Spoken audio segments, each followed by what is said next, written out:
Dominic റിലീസായതുപോലും കേരളത്തിൽ പലരും അറിഞ്ഞിട്ടില്ല. ഇത് പറഞ്ഞത് ഞാനല്ല, ലാലേട്ടൻ പറഞ്ഞതല്ല ആളുകൾ മനസ്സിലാക്കുന്നത്. ദൃശ്യം താരതമ്യം ദോഷം പറഞ്ഞതാരാണെന്ന് അറിയണ്ടേ?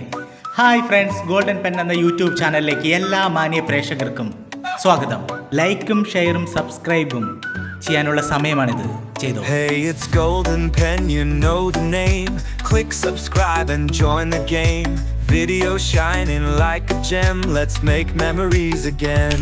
മമ്മൂട്ടി കമ്പനിയുടെ നിർമ്മാണത്തിൽ പുറത്തിറങ്ങിയ ചിത്രമാണ് Dominic and the ladies purse. ഈ ചിത്രത്തിന്റെ സംവിധായകനായ ഗൗതം മേനോൻ ഇപ്പോഴിതാ ചിത്രത്തിന് കുറച്ചും കൂടി പ്രൊമോഷൻ കൊടുക്കാമായിരുന്നെന്ന് ബസൂക്കയുടെ പ്രൊമോഷന്റെ ഭാഗമായി നടത്തിയ ഒരു ഇന്റർവ്യൂവിൽ പറയുകയുണ്ടായി.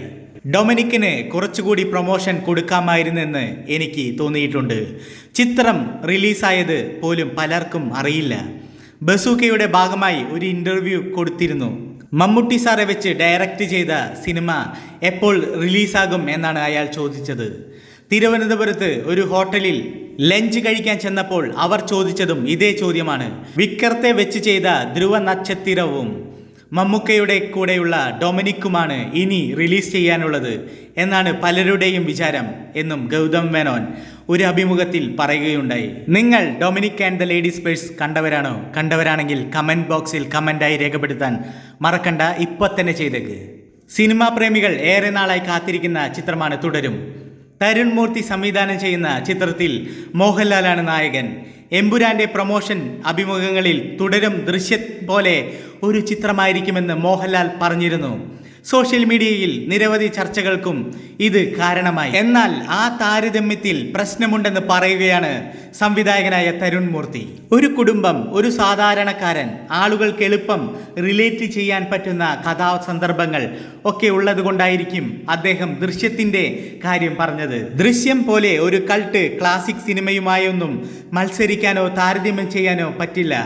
ദൃശ്യം പോലെ ഒരു സംഗതി എന്നാണ് അദ്ദേഹം പറഞ്ഞത്. കുടുംബം, മക്കൾ എന്നൊക്കെ പറയുമ്പോൾ തന്നെ സ്വാഭാവികമായും ഒരു ദൃശ്യം താരതമ്യം വരുമല്ലോ. പക്ഷേ ആ താരതമ്യം വന്നാൽ ഈ സിനിമയ്ക്ക് അത് ദോഷം ചെയ്യുമെന്നും വിശ്വസിക്കുന്ന ആളാണ് ഞാൻ. പക്ഷേ ആ സിനിമയിൽ ലാലേട്ടൻ്റെ കഥാപാത്രത്തിന് കടന്നു പോകാവുന്ന മാനസികമായ സംഘർഷങ്ങളും കാര്യങ്ങളുമൊക്കെയുണ്ട്. അത് വളരെ കൃത്യമായി കമ്മ്യൂണിക്കേറ്റ് ചെയ്തിട്ടുണ്ട്. കൃത്യമായി അത് ക്യാപ്ചർ ചെയ്യാനും പറ്റിയിട്ടുണ്ട്. പക്ഷേ അതിൽ ദൃശ്യം പോലെ ഒരു മിസ്റ്ററിയോ ഇൻവെസ്റ്റിഗേഷനോ ഒന്നുമില്ല. പക്ഷേ സിനിമയ്ക്ക് ടെൻഷനുണ്ട്, ഹ്യൂമറും സംഘർഷവും നല്ല ക്യാരക്ടർ ആർക്കുകളും ഒക്കെയുണ്ട്. അതൊക്കെ വെച്ച് നോക്കുമ്പോൾ ഞങ്ങൾക്ക് വളരെ കോൺഫിഡൻ്റ് ആയിട്ടുള്ള സിനിമയാണ് തുടരും. ലാലേട്ടൻ സത്യസന്ധമായി പറഞ്ഞിരിക്കുന്നത് ആ സിനിമ സാധാരണക്കാരൻ സംഗതിയാണ്. പക്ഷേ അതിൽ നിന്ന് ആളുകൾ എടുക്കുന്നത് ഇതൊരു മിസ്റ്ററി ഇൻവെസ്റ്റിഗേഷൻ ചിത്രമായിരിക്കും എന്നതാണ്. ട്വിസ്റ്റോട് ട്വിസ്റ്റ് ആയിരിക്കും എന്നാണ്. ഒരിക്കലും ഈ സിനിമയിൽ ട്വിസ്റ്റ് ഇല്ല, തരുൺ മൂർത്തി പറഞ്ഞവസാനിപ്പിച്ചു. ട്വിസ്റ്റുകളൊന്നുമില്ലാത്ത ഈ ഫാമിലി ഡ്രാമ കാണാൻ നിങ്ങൾ തയ്യാറാണോ? ആണെങ്കിൽ കമന്റ് ബോക്സിൽ കമന്റായി രേഖപ്പെടുത്തുക. അപ്പോൾ അടുത്ത വീഡിയോയുമായി വരുന്നത് വരെ bye bye. Hey, it's Golden Pen, you know the name. Click subscribe and join the game. Video shining like a gem, let's make memories again.